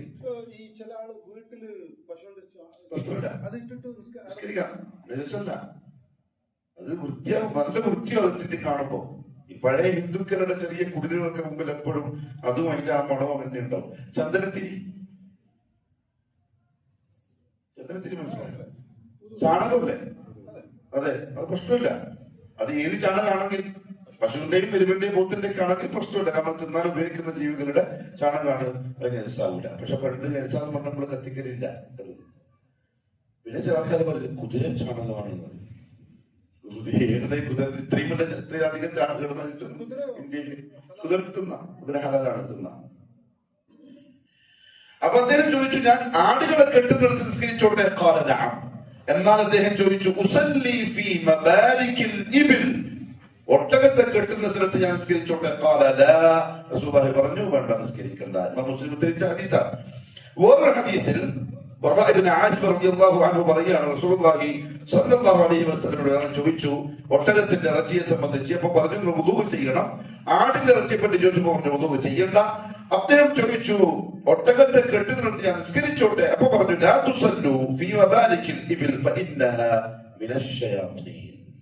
റസൂലുള്ളാഹി പറഞ്ഞു, അവിടെ നിങ്ങൾ നിസ്കരിക്കേണ്ട, കാരണം അത് പിശാചുക്കളിൽ നിന്നതാണ് ഒട്ടകം. അതിന് ഒരു ഹിക്മത്ത് ഉലമാക്കൾ പറഞ്ഞത്, ഒട്ടകം ഒരു പാപം സൃഷ്ടിയാണ് സംഭവം. പക്ഷെ ചൂടായ ഒട്ടകത്തെ കണ്ടിട്ടില്ല. ദേഷ്യം പിടിച്ച ഒട്ടകം ശരിക്കും ശൈത്താനാണ്. യൂട്യൂബിൽ നോക്കി ചിലപ്പോൾ കാണും. ദേഷ്യം പിടിച്ച ഒട്ടകത്തെ മുതലാളിക്ക് പിടിച്ചാൽ കിട്ടില്ല. അപ്പൊ അവിടെ ഒരു ശൈത്താനീയത്തുണ്ട് ആ ഒട്ടകത്തിന്. അതുകൊണ്ടായിരിക്കാം, അല്ലാഹു അഅലം. നബി സല്ലല്ലാഹു അലൈഹി വസല്ലം മാത്രം പറഞ്ഞു, സമിഅനാ വ അതഅനാ. അബൂദാവൂദ് ഉദ്ധരിച്ച ഹദീസാണ്, സനദ് സഹീഹാണ്. അപ്പൊ അതുകൊണ്ട് തന്നെ വൽ അസ്ലു ഫിൽ അംരി അൽ വുജൂബ്, ഒട്ടകത്തിന്റെ ഇറച്ചി കഴിച്ച ഒരാള് വുദൂ ചെയ്യണം എന്നുള്ളതാണ് അസ്ൽ, വാജിബാണ്. വുദൂ മുറിയും ഒട്ടകത്തിന്റെ ഇറച്ചി തിന്നാൻ. അത് ശർഈയായ വുദൂ തന്നെയാണ്. വെറുതെ നമ്മൾ നിസ്കരിക്കാൻ വേണ്ടി ചെയ്യുന്ന വുദൂല്ല, അത് തന്നെ ചെയ്യണം. അങ്ങനെ പറയാൻ കാരണം, ചില ആളുകൾ ആ വുദൂവിനെ വ്യാഖ്യാനിച്ചു. എന്നിട്ട് പറഞ്ഞു അത് ഉദ്ദേശിച്ചത് കയ്യും മുഖവും കഴുകണമെന്നാണ്. ഒട്ടകത്തിന്റെ ഇറച്ചി തിന്നാൽ, ആട്ടിന്റെ ഇറച്ചി തിന്നാൽ സാധാരണ സഹാബാക്കൾ എന്താ ചെയ്യാം? ഭക്ഷണം കഴിച്ചാല് കൈ ഉഞ്ചനാണ്, നിങ്ങൾ പറയാ ഈമ്പല്, കൈ ഈമ്പലാണ്. എന്നിട്ട് എന്ത് ചെയ്യും? മണ്ണിൽ തുടക്കലാണ്. അതാണ് പണ്ട് കാലത്തുള്ള രീതി. അന്ന് മരുഭൂമിയല്ലേ, മണ്ണിൽ ഇങ്ങനെ ആക്കുമ്പോ അഴുക്ക് പോയി. കഴുകാൻ മാത്രം ഇവിടെ വെള്ളമില്ല. പിന്നെ കിണറും മറ്റുമൊക്കെ അടുത്തുള്ള കബീലക്കാരാണെങ്കിൽ അവർ കടുകുന്നവർ ഭയങ്കര വൃത്തിക്കാരുമായിരിക്കും അക്കാലത്ത്. അപ്പൊ അതുകൊണ്ട് ഇവിടെ ഉദ്ദേശിച്ചത് ഒട്ടകത്തിന്റെ ഇറച്ചിയാണെങ്കിൽ നീ കയ്യും മുഖവും പ്രത്യേകം കഴുകണമെന്നാ പറഞ്ഞത് എന്ന് ചില ആളുകൾ വ്യാഖ്യാനിച്ചു. പക്ഷേ അദ്ദേഹം പിന്നെ ചോദിച്ചെന്താ? നിസ്കാരത്തെ പറ്റിയാണ്. നിസ്കാരത്തെ പറ്റി പിന്നീട് ചോദിച്ചതിനെ കൊണ്ടെന്ന് മനസ്സിലായി. ആദ്യം ചോദിച്ച് കയ്യും പായും കഴുകുന്നതിനെ പറ്റിയല്ല, വുദൂവിനെ സംബന്ധിച്ച് തന്നെയാണ്. അതുകൊണ്ട് ഒട്ടകത്തിൽ ഇറച്ചി കടിച്ചാൽ വുദൂ മുറിയും. ഇമാം നവവി റഹ്മഹുല്ലാഹു തആല സഹീഹ് മുസ്ലിമിന്റെ ശറഹിൽ ആ വിഷയം വളരെ പ്രാധാന്യത്തോടു കൂടി പറഞ്ഞിട്ടുണ്ട്. അദ്ദേഹം പറഞ്ഞു, ഇതിൽ ഭൂരിപക്ഷം ഉലമാക്കളുടെയും അഭിപ്രായം വുദൂ മുറിയൂല എന്നാണെങ്കിലും സഹീഹായിട്ടുള്ളത് കുറച്ച് പണ്ഡിതന്മാര് പറഞ്ഞ മുറിയും എന്നുള്ള നിയമമാണ്. എപ്പോഴെങ്കിലും ഒട്ടകത്തിൽ ഇറച്ചി തിന്നാൽ ഒന്ന് കൊടുക്കുക, അത്ര. അസാബ്യ, ഏഴാമത്തത് വുദൂ മുറിയുന്ന കാര്യങ്ങളിൽ തഗ്സീലുൽ മയ്യിത്ത്, മയ്യത്തിനെ കുളിപ്പിക്കുക. അതിനും മയ്യത്തിനെ കുളിപ്പിച്ചാൽ വുദൂ ചെയ്യൽ നിർബന്ധമുണ്ടോ എന്ന കാര്യത്തിൽ, അല്ലെങ്കിൽ വുദൂ മുറിയുമോ എന്ന കാര്യത്തിന് ഉലമാക്കൾക്ക് രണ്ട് ഖൗലുണ്ട്. ഒരു വിഭാഗം പറഞ്ഞു നിർബന്ധമാണ്, മറ്റൊരു വിഭാഗം പറഞ്ഞു വുദൂ ചെയ്യൽ മുസ്തഹബാണ്. ഒരു വിഭാഗത്തിന്റെ അഭിപ്രായം മയ്യത്തിനെ കുളിപ്പിച്ച ആള് വുദൂ നിർബന്ധമായിട്ട് ചെയ്യണം. ഒരു വിഭാഗം പറഞ്ഞു മുസ്തഹബാണ്. എന്നാൽ ഭൂരിപക്ഷം ഉലമാക്കളും തർജീഹ് ചെയ്തത്, ശരിയാണെന്ന് പറഞ്ഞത്, ശരിയെന്നല്ല കുറച്ചും കൂടി ഒന്ന് മേലാക്കി പറഞ്ഞിട്ടുള്ളത് മുസ്തഹബാണ് എന്ന അഭിപ്രായത്തിലാണ്. പക്ഷെ ശൈഖുൽ ഇസ്ലാം ഇബ്നു അബ്ദുൽ വഹാബ് റഹ്മഹുല്ലാഹു തആല സ്വീകരിച്ചിരിക്കുന്നത്, ശൈഖ് അൽബാനിയെ പോലുള്ളവരും സ്വീകരിച്ചത്, മയ്യത്തിനെ കുളിപ്പിച്ച ആള് നിർബന്ധമായും വുദൂ ചെയ്യണം എന്ന അഭിപ്രായത്തെ ആണ്. അതിന്റെ കാരണം പറയുന്നത്, ഒരുപക്ഷെ കുളിപ്പിക്കുന്ന ആള് മയ്യത്തിന്റെ ഉഹിയ ഭാഗത്തൊക്കെ മറയില്ലാതെ തൊടാനുള്ള ചാൻസ് ഉണ്ട്. അപ്പൊ അതൊന്നും ഒഴിവാക്കാൻ വേണ്ടിയിട്ടാണ് എന്ത് ചെയ്തത്, കുളിപ്പിച്ചു കഴിഞ്ഞാൽ പിന്നെ ഒന്ന് വുദൂ ചെയ്തോ എന്ന് പറയാനുള്ള കാരണം. എന്നല്ല, ചില ഹദീസുകളെ കൊണ്ട് മയ്യത്തിനെ കുളിപ്പിച്ച ആള് എന്ത് ചെയ്യണം? കുളിക്കണം എന്നാണ്. അവന് വുദൂ ചെയ്യാൻ പറഞ്ഞ എന്തുകൊണ്ടാ? കുളി എന്തായാലും കുളിക്കണം. കുളിച്ചതിനെ കൊണ്ട് എന്താവൂല? വുദൂവിന് പകരാവൂല. കുളിച്ചിട്ട് വുദൂ ചെയ്യണം, അത് വാജിബാണ് എന്നാണ് ആ പറഞ്ഞതിന്റെ അർത്ഥം. ഇനി മയ്യത്ത് ചുമന്ന് കൊണ്ടുപോയാലോ? അവർക്ക് കുളിയില്ല, പക്ഷെ വുദൂ ചെയ്യണം. ഹദീസിൽ വന്നത് അങ്ങനെയാണ്, കുളിപ്പിച്ചവൻ കുളിക്കണം, ചുമന്നവൻ വുദൂ ചെയ്യണം. മയ്യത്ത് വീട്ടിൽ നിന്ന് കൊണ്ടുവന്നിട്ട് പള്ളിയത്തിൽ വുദൂ ചെയ്തിട്ട് നിസ്കരിക്കാവോ? വുദൂ ചെയ്താൽ മതി. അല്ല, മയ്യത്ത് കൊണ്ടെന്നാണ് ശരിക്കും വുദൂ ചെയ്യണം. മയ്യത്ത് കൊണ്ടുവന്ന ആള് പള്ളിയിലെത്തിയാൽ വുദൂ ചെയ്യണം, എന്നിട്ട് വേണം നിസ്കരിക്കാൻ. പിന്നെ അല്ല, മയ്യത്തിനെ ചുമല് വെച്ചാണ്. പിന്നെ മസ്അല പറയാണ്, അങ്ങനത്തെ ഒരു ഘട്ടം വന്നാൽ അമൽ ചെയ്യാം. അതിനു വേണ്ടി പറഞ്ഞ ചില മസ്അലകൾ എന്ത് ചെയ്യാൻ പറ്റൂല, പറയാൻ പറ്റൂല. കാരണം അത് പിന്നെ ഫിത്നയാവും, പ്രശ്നമാവും. അയാൾ അങ്ങനെ പറഞ്ഞതെല്ലാം പറയും. ഇബ്നു ഉസൈമീൻ റഹ്മഹുല്ലാഹു തആല ചില സന്ദർഭങ്ങളിൽ മയ്യിത്ത് നിസ്കാരത്തിന് വുദൂ ആവശ്യമില്ല എന്ന് പറഞ്ഞിട്ടുണ്ട്. കാരണം അത് ശരിക്കുള്ള നിസ്കാരമല്ല, അത് മയ്യത്തിന് വേണ്ടിയിട്ടുള്ള ദുആയാണ്. അപ്പൊ ദുആ എന്ന അർത്ഥത്തിൽ ദുആ ചെയ്യാൻ എന്ത് വേണ്ട? ഏതുപോലെ? തവാഫ് പോലെ. തവാഫ് ചെയ്യുമ്പോഴും വുദൂ നിർബന്ധമാണെന്നല്ല പറയല്. എന്നാൽ വേണ്ട എന്ന് പറഞ്ഞവരുമുണ്ട്. കാരണം അതെന്താവൂല, നിസ്കാരം പോലെ ഒരിക്കലും ആവൂല. കാരണം എന്ത് വർത്താനം പറയുന്നുണ്ട്, തിന്നാൻ കുടിക്കാം, അതൊക്കെ ചെയ്യാവുന്നതുകൊണ്ട്. പക്ഷെ ജുംഹൂറും സൂക്ഷ്മതയും എന്തെന്നെ വുദൂവോടുകൂടി ചെയ്യൽ തന്നെയാണ്.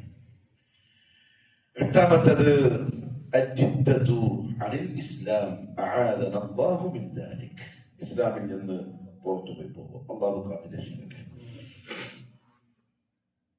ശൈഖുൽ ഇസ്ലാം അതിനെ വുദൂ മുറിയുന്ന കാര്യങ്ങളിൽ പെടുത്തിയിട്ടുണ്ട്. ഒരാൾ വുദൂ ചെയ്ത് എന്താ മനസ്സിലാക്കേണ്ടതെന്നറിയോ? വുദൂ ചെയ്യുന്ന ആള് മുഅ്മിനായിരിക്കുമല്ലോ.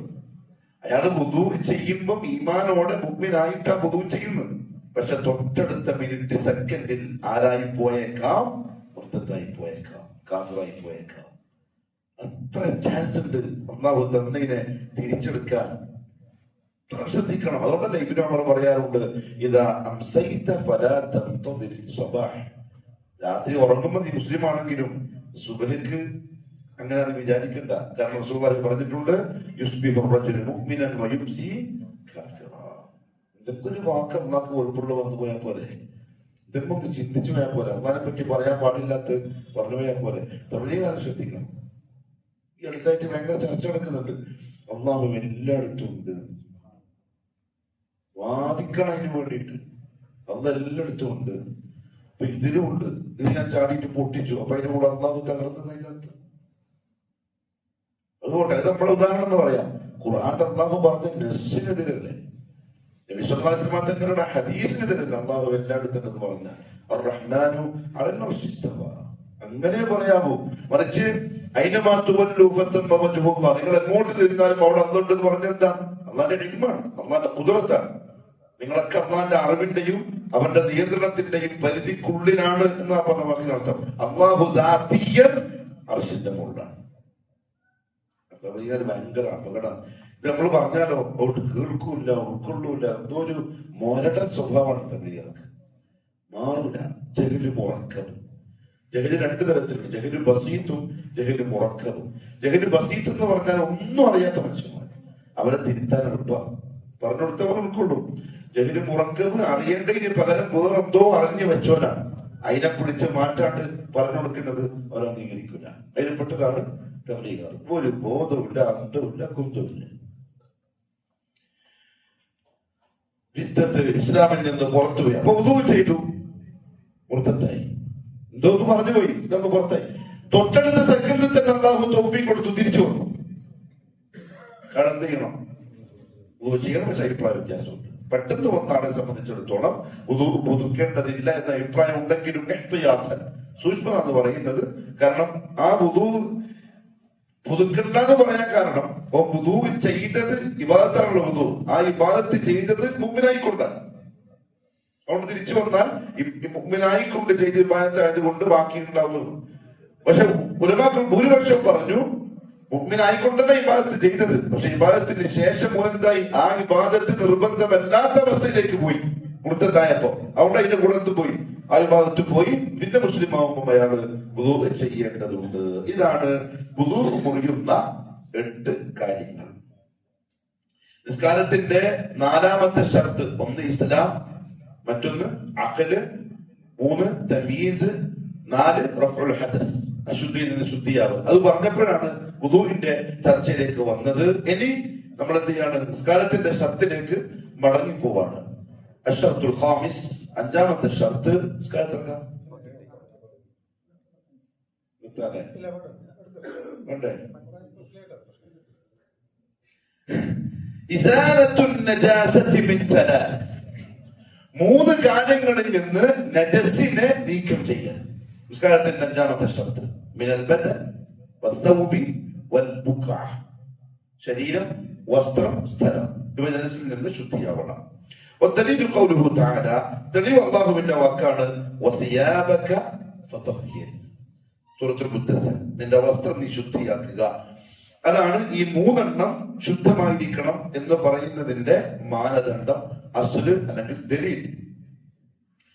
നിസ്കരിക്കുന്നവന്റെ സ്ഥലം കൊണ്ട് പരിഗണിക്കപ്പെടുന്നത് ഏതാണ്? നിസ്കരിക്കാൻ വേണ്ടി നിൽക്കുന്ന ആളുടെ മടമ്പ് മുതൽ അയാൾ സുജൂദ് ചെയ്യുമ്പോൾ എത്തുന്ന സ്ഥലം വരെയുള്ള ഭാഗമാണ് ബുഖഅ. അപ്പൊ മടമ്പിന്റെ തൊട്ടപ്പുറത്ത് നെജസുണ്ട്, പ്രശ്നമില്ല. തലന്റെ മുമ്പിൽ നെജസുണ്ട്, പ്രശ്നമില്ല. അപ്പൊ നമുക്ക് നിസ്കരിക്കാൻ അത്ര സ്ഥലം മതി. എവിടെയോ നെജസുണ്ട് എന്നതിന്റെ പേരിൽ നിസ്കാരം ഒഴിവാക്കാൻ പറ്റൂല. അതാണ് നിസ്കരിക്കുന്നവന്റെ സ്ഥലം കൊണ്ട് ഉദ്ദേശിക്കും. ഒരു മനുഷ്യൻ നിസ്കരിക്കുന്നതിന് മുമ്പ്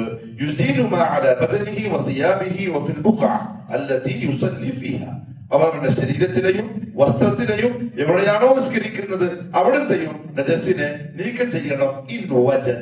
അവിടെ നജസ് ഉണ്ടെങ്കിൽ വെറുതെ എന്ത് ചെയ്യണ്ട, അത് വിശ്വാസമാക്കാൻ വേണ്ടി പറഞ്ഞതാ. ഒന്നും ഉണ്ടാവൂല. എന്നാൽ ഇവരെന്തില്ല, ഒരു തൃപ്തിയില്ല.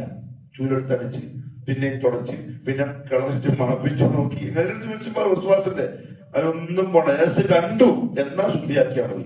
ഇനി നജസ് കണ്ടില്ല, ഒരു പരിപാടിയിലാണ് നിസ്കരിച്ചിട്ട് പോവാം. നജസില് ഈ ചെറിയ ഇത് ഇൻസെക്ഷൻ ഉണ്ടാവും. ഈച്ച കൊഴുക്കും, ഉറുമ്പ് കൊഴുക്കും, അതിൽ ചത്തിട്ടുണ്ടെങ്കിൽ ആ സ്ഥലത്ത് അത് നജസാവും. പക്ഷെ അവന് രസമാണ് എന്തിന്റെ ആണെങ്കിലും തട്ടിക്കളഞ്ഞാൽ മതി ക്ലാസ്. ഇനി അതിന്റെ രക്തോ മറ്റോ അവിടെ പരന്നിട്ടുണ്ടെങ്കിൽ എന്ത് ചെയ്യണ്ടുള്ളൂ? ശുദ്ധിയാക്കണ്ടല്ലോ. ശുദ്ധിയാക്കൽ എങ്ങനെയാണ്? വെള്ളം കൊണ്ട് കഴുകിയാലേ ശുദ്ധിയാവുള്ളൂ. ഒരാൾ നിസ്കരിച്ചു, ഉണ്ടായിരുന്നു അവന്റെ വസ്ത്രത്തിലോ സ്ഥലത്തോ അല്ലെങ്കിൽ ശരീരത്തിലോ, പക്ഷെ അവനെന്ത് ചെയ്തിട്ടില്ല, അത് അറിഞ്ഞില്ല, നെസുള്ള സംഗതി അറിയില്ല. ഇല്ല നിസ്കാരത്തിൽ നിന്ന് വിരമിച്ചതിന് ശേഷമാണ് എന്ത് ചെയ്യുന്നത്, നെസുള്ള സംഗതി അറിയുന്നതെങ്കിൽ നിസ്കാരം ഓക്കെയാണ്, പിന്നെ എന്ത് ചെയ്യണ്ട, ഒന്നുകൂടി വന്നിട്ട് മടക്കി നിസ്കരിക്കേണ്ട കാര്യമില്ല. ഇനിയോ നെസ്സോടുകൂടി നിസ്കരിക്കാണ്, അപ്പൊ ആരോ പറഞ്ഞിട്ടോ അല്ലെങ്കിൽ കണ്ടിട്ടോ നിസ്കാരത്തിന്റെ ഇടയിൽ നെസ് കണ്ടാൽ ആ നെസുള്ള ഭാഗം ഊരി വെക്കാൻ സാധിക്കുന്ന ഒരു സാധനമാണെങ്കിൽ അതിനെ ഊരി മാറ്റിയിട്ട് നിസ്കാരത്തിൽ എന്ത് ചെയ്യണം, കണ്ടിന്യൂ ആക്കണം. അപ്പൊ ഇങ്ങനെ എന്താവാം, ഊരി മാറ്റാൻ പറ്റുന്നത് എന്താ, ചെരുപ്പാവാം, തൊപ്പിയാവാം, അല്ലെങ്കിലോ അതല്ലേ വേറൊന്നില്ല, ടവലാവാം, വാച്ചാവാം, ഇതൊക്കെ നിസ്കാരത്തിന് നമുക്ക് കണ്ണടയാവാം, ഊരി മാറ്റാൻ പറ്റിയതാ, അങ്ങനെയാണ് ഊരി മാറ്റി നമുക്ക് കണ്ടിന്യൂ ചെയ്യാം, പ്രശ്നമില്ല. ഊരി മാറ്റാൻ പറ്റാത്തതാണെങ്കിൽ പാൻസിലാണ്, ടീഷർട്ടിലാണ്, നിസ്കാരം മുറിക്കണം, പോയി കഴുകി ശുദ്ധിയാക്കിയിട്ട് വരണം, ഒന്നുകൂടെ നിസ്കരിക്കും. കാരണം റസൂലുള്ളാഹി സ്വല്ലല്ലാഹു അലൈഹി വസല്ലം നിസ്കാരത്തിനിടയിലാണ് ജിബ്രീൽ അലൈഹിസ്സലാം വന്ന് പറഞ്ഞപ്പോ നജസുള്ള ചെരുപ്പ് ഊരി മാറ്റിയത്. ഊരി മാറ്റിയിട്ട് എന്ത് ചെയ്തു, കണ്ടിന്യൂ ചെയ്യും. അതുകൊണ്ട് തന്നെ ഊരി മാറ്റാൻ പറ്റിയതാണെങ്കിൽ ഊരിയാ മതി, അല്ലെങ്കിൽ നിസ്കരിക്കുന്ന മുസല്ലിനാണ് എന്ത് ചെയ്താൽ മതി, കാരണം ഒന്ന് തട്ടി അങ്ങോട്ട് മാറ്റിയാൽ മതി, വേറെ പ്രശ്നമൊന്നുമില്ല. മാറി മതി.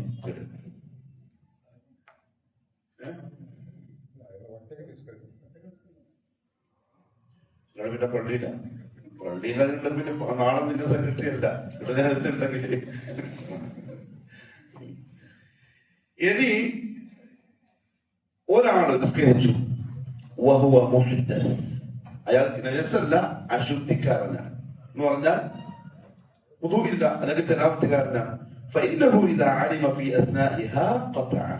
അങ്ങനെയുള്ള ആള് നിസ്കരിച്ചുകൊണ്ടിരിക്കുന്നതിന്റെ ഇടയിൽ അറിഞ്ഞു അല്ലെങ്കിൽ ഓർമ്മ വന്നു, വുദൂഇല്ലല്ലോ, തലാവത്തിലാണല്ലോ, അപ്പൊ തന്നെ നിസ്കാരത്തിൽ കൈ വെക്കണം, പോയി ശുദ്ധിയായിട്ട് വരണം. നിസ്കാരത്തിന് ശേഷം അറിഞ്ഞ് വുദൂ ചെയ്തിട്ടില്ല, എന്ത് ചെയ്യണം, മടക്കി നിസ്കരിക്കണം. നജസാണെങ്കിൽ മടക്കണ്ട, എന്നാൽ അശുദ്ധിയാണെന്ന് അറിഞ്ഞാൽ, ഉറപ്പായാൽ, സംശയമല്ല, ഉറപ്പായാൽ നിസ്കാരത്തെ മടക്കി നിസ്കരിക്കണം. കാരണം നബി സ്വല്ലല്ലാഹു അലൈഹി വസല്ലം പറഞ്ഞിട്ടുണ്ട്, നിങ്ങൾ ഒരാൾ നിസ്കരിച്ചാൽ അയാൾ അശുദ്ധിയുള്ളവനാണെങ്കിൽ ശുദ്ധിയാവാതെ അല്ലാഹു ആ നിസ്കാരം കബൂൽ ചെയ്യുകയില്ല.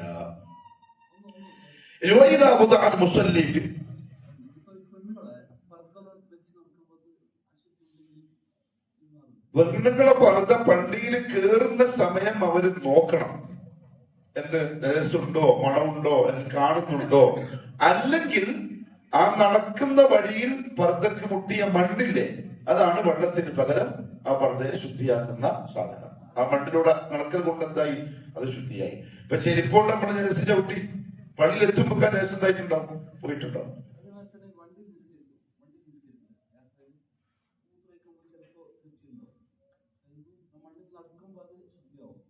കാരണം ചെരുപ്പിനാണെങ്കിൽ ശുദ്ധിയാവും, ഷൂവിന്റെ മുകളിൽ ശുദ്ധിയാവും, താഴെ ശുദ്ധിയാവും. മണ്ണിനോട് മുട്ടുന്നതേ മണ്ണ് കൊണ്ട് ശുദ്ധിയാവുന്നു, അല്ലാത്ത കഴിഞ്ഞ് തന്നെ വേണം. അതുകൊണ്ടാ നിന്ന് മുദ്രിക്കാൻ പറഞ്ഞത്. അങ്ങനത്തെ സമയത്തൊക്കെ നിന്നിട്ട് എന്ത് ചെയ്യാം, കാല വെച്ച് വെച്ചിട്ട് നിങ്ങൾക്ക് വേറെ രക്ഷയില്ല. വളരെ ശ്രദ്ധിക്കേണ്ടതാണ്. മൂത്രം ശരിക്കും ശുദ്ധിയാക്കാത്തത് കൊണ്ടാണ് ആ ഖബറിൽ അയാൾ കഷ്ടപ്പെടുന്നത് റസൂലുള്ളാഹി പറഞ്ഞത് സല്ലല്ലാഹു അലൈഹി വസല്ലം. ശ്രദ്ധിക്കേണ്ട കാര്യം, ജീൻസ് പാന്റിലിട്ട് ഇരുന്നാല് മൂത്രം പാന്റിൽ എന്തായാലും ആവും. വളരെ ശ്രദ്ധിക്കേണ്ട കേസാണ്. ഒന്നുകിൽ ഊരിയിട്ടിരിക്കുക, അല്ലെങ്കിൽ നിന്നിട്ട് മൂത്രയിക്കുക. നിന്ന് മൂത്രയിച്ചാലും ഉറ്റി കഴിയുന്നവരെ കാത്തു നിൽക്കണം. പഴയ പുസ്തകന്മാർക്ക് ഭയങ്കര സൂക്ഷ്മതയാക്കാറില്ല, ആയിക്കൊണ്ടിരിക്കുന്നില്ലേ. ഫിഖിന്റെ മസല എന്താ അറിയോ, അവൻ അവന്റെ വൃഷ്ണത്തിന്റെ അടിയിൽ നിന്നൊരു വിരൽ കൊണ്ട് ഇങ്ങനെ തടവിയിട്ട് പൈപ്പിലൂടെ പുറത്തേക്ക് ചാടിക്കണം ബാക്കിയുള്ള മൂത്രം, എന്നിട്ടേ എണീക്കാൻ പാടുള്ളൂ. അതിന്റെ ആവശ്യമില്ല, പക്ഷെ അത് സൂക്ഷ്മത പറഞ്ഞതാണ്. അത്രത്തോളം എന്ത് ചെയ്യണം. ചില ഷാഫി മദ്ഹബിന്റെ ഫത്ഹുൽ മുഈനിലുണ്ട്, എന്ത് മൂത്രമൊഴിച്ച് കഴിഞ്ഞതിന് ശേഷം മൂത്രദ്വാരം പിടിച്ചിട്ട് എന്ത് ചെയ്യണം, കുറച്ച് അങ്ങോട്ടും ഇങ്ങോട്ടും നടക്കണം. അപ്പൊ എന്താവും, ബാക്കിയുള്ളതൊക്കെ ഇറ്റ് തീരും, പിന്നെ കഴുകണം. അത് വിശ്വാസമാണ് സംഭവം, പക്ഷെ സൂക്ഷ്മത കാണിക്കുന്ന രീതി പറഞ്ഞതാണ്. അത് ചെയ്യണമെന്നില്ല, അത്ര സൂക്ഷ്മതയാണ് മൂത്രത്തിൽ നിന്നും. കാരണം ഹദീസ് വളരെ കടുപ്പത്തിലാ വന്നത്. ഈ രണ്ട് കബറാളുകളും ശിക്ഷിക്കപ്പെടുന്നത് ചെറിയ കാര്യത്തിലാണ്. ഒരാൾ മൂത്രം സൂക്ഷിച്ചിട്ടില്ല, മറ്റേയാൾ ഏഷണിക്കാരനാണ്, നമീമത്തുകാരനാണ്. നമീമത്ത് ഏഷണി മഞ്ഞാൻ.